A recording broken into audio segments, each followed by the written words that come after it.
Right above National, on the left side of the river, there's normally a rock, but if it's high water, that hole's still there, and it was there sometimes, but it kind of disappears, beefy. Dropped into that, skirt comes off, and now I'm looking at 2 waves. If I was going to be lucky, I'd have to be in behind what was once the big rock at National. When that's gone, that's pretty high water. Lucky enough, I got eddied up in behind it, got up on the ground, kissed the ground, and that's where I started realizing I was already kind of sick on adrenaline.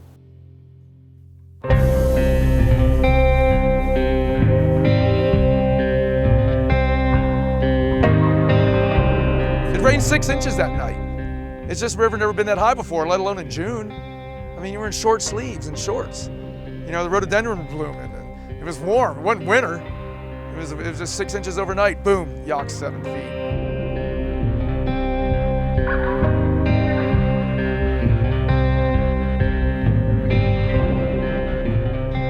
I said, hey, let's go run the river, as sort of like a joke, and I think Jeff said, yeah, sure, and Roger's like, yeah, and John Regan's like, okay, and so it's everybody wanted us to back out, but none of us backed out. That's a time period when Friendsville had a lot of egos here. Phil and myself, early on, had started pushing the limits of how high you could run. Well, we all knew the river at like 3 feet, 3.5 feet, 4 feet, at 6.5 or 7 feet or whatever it was. None of those markers are there at all. We got out there and it was just crazy. I mean, all the rocks were covered.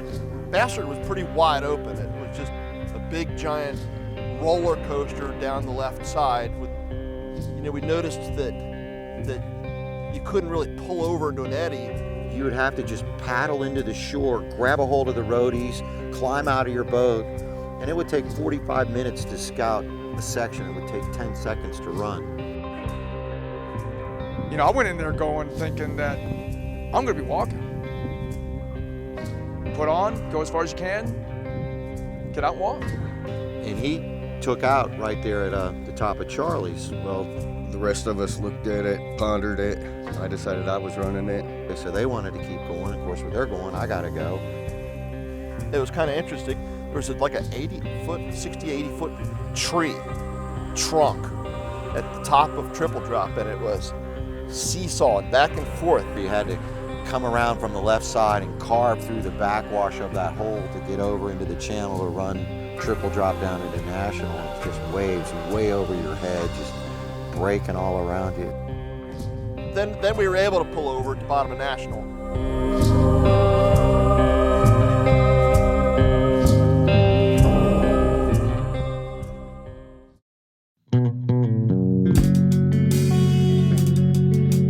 We tried to scout Tommy's hole, and we all made our best guess as to where to go. I went and to where I thought was a booth was not at all what I thought it was. It was just this horrible mound above the pour over of a terrible backwash hole. And I just went off into that, and I started doing those pinwheels where you see light, then you see dark, then light, then dark. Glasses and helmet were all peeled back, and so I went chasing after Jess. We didn't know Jeff had been pinned there. Jeff was paddling in a squirt boat, Pro Jet at the time, got pinned on the bottom and through a little rock notch where he had big old scrapes on both sides of his arms. Next thing you know, we're looking at Heinzerling, and everyone's sort of realizing, like, oh, this is more than I really wanted to put on my plate at this moment. Everybody had had enough action that the trail didn't seem like such a bad option. So that's when we started walking, and we put back in down further.